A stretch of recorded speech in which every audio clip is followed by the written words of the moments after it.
Hello, हाय। तो पिछले video में मैंने बात की थी नास्तिकता पर अपने विचार प्रकट किए थे। अब मैं आस्तिकता पर अपने विचार प्रकट करूँगा। लोग आस्तिक क्यों होते हैं? तो पहला, जब भी हम किसी भी घर में जन्म लेते हैं तो हमारी उस घर का कोई धर्म होता है, मज़हब होता है, रिलीजन होता है। तो हम उन अपने माता पिता की बातें मानते हैं। हमारे माता पिता हमें सिखाते हैं कि भगवान होते हैं, भगवान शिव होते हैं, भगवान विष्णु होते हैं, भगवान कृष्ण होते हैं। इनकी इनकी पूजा की जाती है, त्यौहार मनाए जाते हैं, जन्माष्टमी मनाई जाती है। अगर मुस्लिम धर्म से हैं तो अल्लाह को माना जाता है, अल्लाह की इबादत की जाती है, 5 वक्त की नमाज़ पढ़ी जाती है, रोज़े रखे जाते हैं रमज़ान में।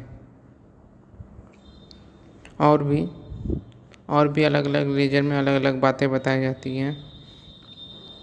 तो पहला कारण आस्तिक होने का पहला कारण यही होता है कि हमें बचपन से हम जिस परिवार में जन्म ले लेते हैं या जिस रिलीजन में जन्म ले लेते हैं, हमें उसकी फ़िलॉसफी बता दी जाती है और हम उसी फ़िलॉसफी पे चलते आते हैं। तो पहली वजह से इसलिए लोग आस्तिक होते हैं। नास्तिक नहीं, आस्तिक होते हैं। मेरी भी जर्नी कुछ ऐसी ही थी। मैं भी एक आस्तिक परिवार में पला बढ़ा था, जहाँ मेरे माता पिता ने भगवान की पूजा करना सिखाया था और धूप अगरबत्ती दिखाना सिखाया था और भी मंदिर में घंटी बजाना सिखाया था। इन सब चीज़ों के बावजूद मेरे मन में कई ऐसी बातें आती रहती थी कि क्या भगवान सच में होते हैं? क्या उनका एग्जिस्टेंस रियल है? इसके लिए बचपन में हमें कहा जाता था कि भगवान से जो मांगो वो मिल जाता है। तो मैंने कई ऐसी चीज़ें मांगी थी, जैसे कि मुझे कोई टॉय चाहिए रहता था, प्ले स्टेशन वगैरह, प्ले स्टेशन नहीं, कोई टॉय। मैंने भगवान से जाके मांगा, वो मिला, वो नहीं मिला। और भी कई बार इससे सिमिलर चीज़ें, कोई खिलौना है और टॉफ़ी या चॉकलेट, इस टाइप की चीज़ें मैं मांगने के लिए भगवान से मांगा करता था, लेकिन नहीं मिलता नहीं था। तो इन सब इसकी वजह से मेरे मन में शंका पैदा हो गई, क्या भगवान सच में होते हैं? इस शंका के लिए मैं अपने मम्मी पापा से पूछता था कि क्या भगवान सच में होते हैं? तो मेरे पापा का जवाब होता था, भगवान सबके दिल में होते हैं। मुझे ये जवाब समझ में नहीं आया।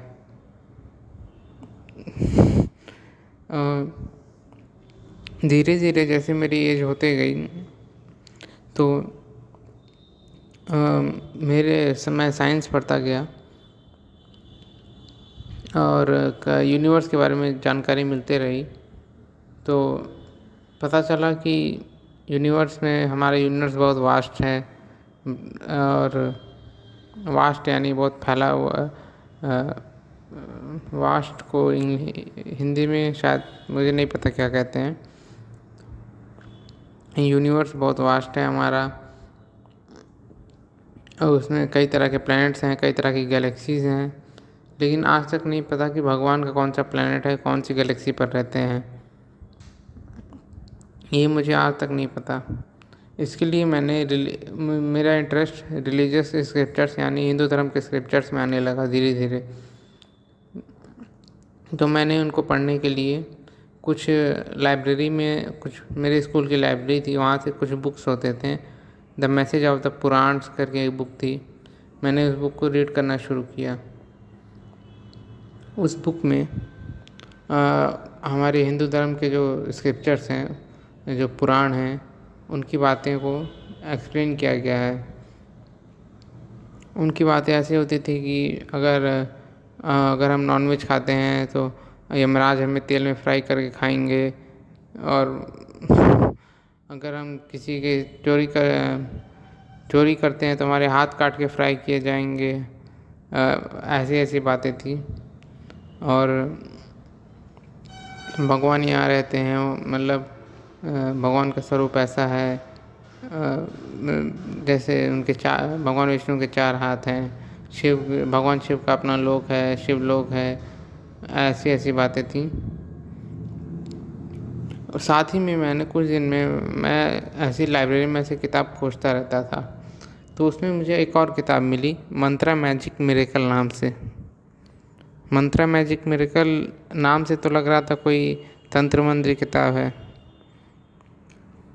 जब मैंने किताब को पढ़ना स्टार्ट किया तो पता चला ये एक एथिस्ट की किताब है। एथिस्ट यानी नास्तिक की, एक नास्तिक की किताब है। उस किताब में उन्होंने उस किताब के जो राइटर है वो साइंस रिपोर्टर मैगज़ीन के एडिटर थे शायद। नाम था बदियुद्दीन खान और हसन जावेद खान। तो उस किताब में मुझे जो खोज रहा था मैं वो तो नहीं मिला, लेकिन मुझे उसमें ऐसी चीज़ें मिल गई जो मुझे नास्तिक धीरे धीरे बनाते आ रही थी। उसमें उन्होंने एक्सप्लेन किया कि कैसे मैजिशियंस होते हैं जो हमें ट्रिक्स दिखाकर, भगवान का डर दिखाकर हमें उल्लू बना लेते हैं। तो उन्होंने बहुत सी ऐसी चीज़ों पर मतलब एक्सप्लेन किया था किताब में। अब वहाँ से मेरे मन में नास्तिक होने का विचार आने लगा। धीरे धीरे मैं पढ़ता गया, आगे बढ़ता गया। एक बार कोई मतलब त्यौहार नहीं, मेरा बर्थडे था, तो पापा ने कहा मंदिर चल जाना। मैं बोला मैं मंदिर नहीं जाऊंगा। तो पापा बोले नास्तिक हो क्या? मैंने कहा हाँ। तो पापा बहुत गुस्सा हुए। लेकिन धीरे धीरे मेरे साथ कुछ एक्सपीरियंसेस होने लगे जिनको मैं आपके सामने शेयर करना चाहता हूँ। मेरे एक्सपीरियंसेस कुछ ऐसे थे, जैसे मैं कुछ सोचता था उनमें से कुछ चीज़ें सच होने लग जाती थी। फॉर एग्ज़ाम्पल,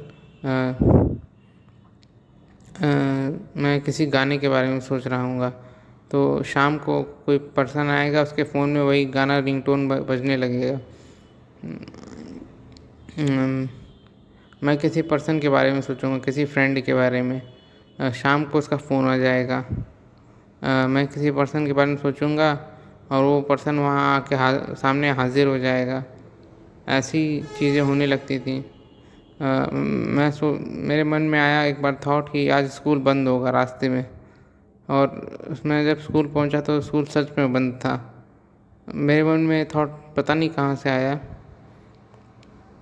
लेकिन ऐसी चीज़ें मन में आती रहती थी, ऐसी चीज़ें होती थी। फिर एक बार एक एक्सपीरियंस ऐसा हुआ जिसने मुझे हिला कर रख दिया। मुझे अजीब अजीब से सपने तो पहले आते रहते थे, लेकिन मुझे एक बार सपना आया कि किसी की डेथ हो गई है। मैंने अपने नाना की डेथ को देखा कि मेरे नाना की डेथ हो गई है, सब लोग रो रहे हैं और बहुत ही मतलब गमगीन माहौल है। मैं सुबह उठा, मैंने अपना सपना देखा, मैंने किसी को बताया नहीं। लेकिन शाम को न्यूज़ आई कि किसी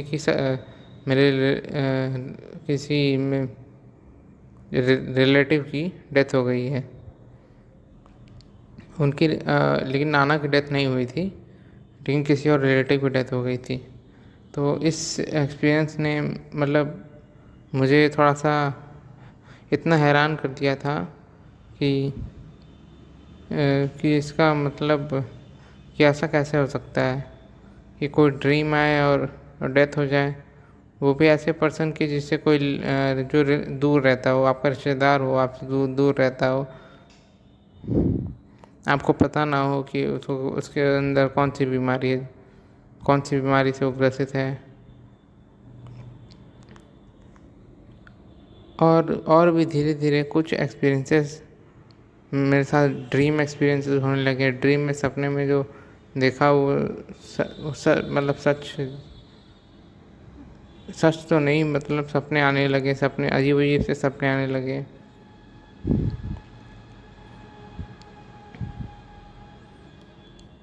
और इन एक्सपीरियंसेस की वजह से मेरा रुझान आस्तिकता की तरफ हो गया।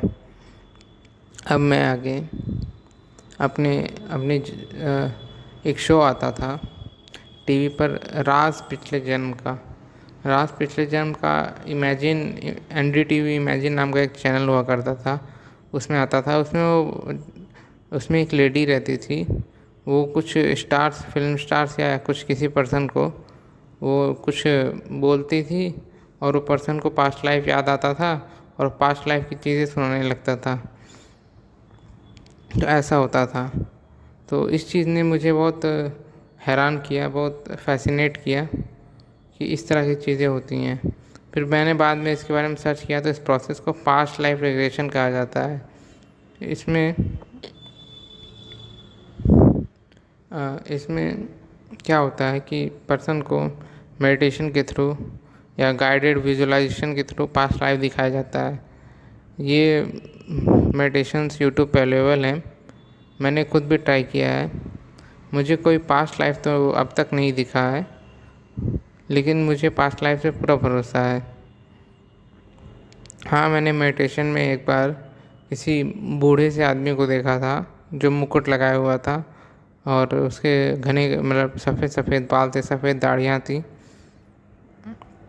इसके अलावा मुझे कुछ ऐसा कुछ याद नहीं है जो मैंने देखा हो मेडिटेशन, विजुअलाइजेशन मेडिटेशन में।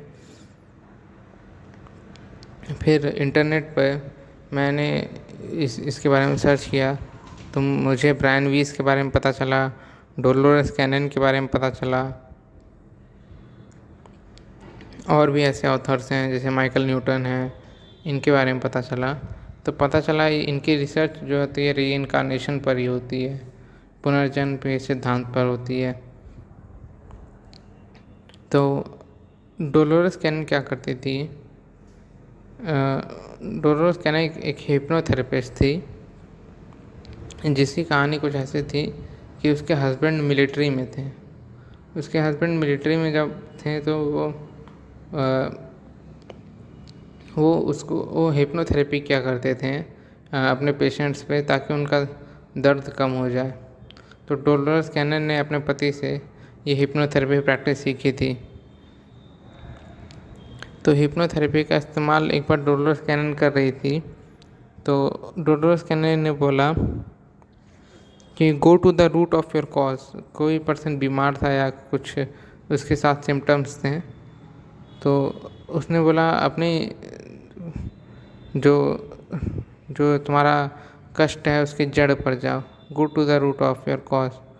तो वो उसको पास्ट लाइफ में लेते चला गया, उसको पास्ट लाइफ याद आया। डोलोरेस कैनन हैरान रह गई, ये क्या हो रहा है।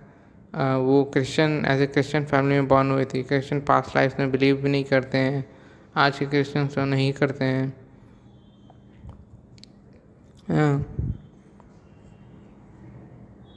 तो ऐसा हुआ। और डोलोरेस कैनन यहाँ से उसने कई पेशेंट्स को पास्ट लाइफ में रिग्रेस किया, और उनके पास्ट लाइफ जाने, हिस्ट्री जानी, और पूरी उसने डॉक्यूमेंटेशन करके कई किताबें लिखी। उसकी किताबें आज भी इंग्लिश में अवेलेबल हैं इंडिया में। उसके अलावा डॉक्टर ब्रायन वीस हैं। डॉक्टर ब्रायन वीस की पूरी कहानी है, उन्होंने पास्ट लाइफ रिग्रेशन की प्रैक्टिस की, कई लोगों को पास्ट लाइफ में रिग्रेस किया, उसके ऊपर कई बुक्स भी लिखी। डॉक्टर ब्रायन वीस की बुक शायद हिंदी में भी अवेलेबल होगी, आप चेक कर सकते हैं अमेज़ॉन पर। तो इन चीज़ों ने मुझे आस्तिकता का रास्ता दिखाया कि हाँ, ईश्वर सच में होते हैं। तो इनकी वजह से मैं आस्तिक बन पाया। थैंक यू, धन्यवाद।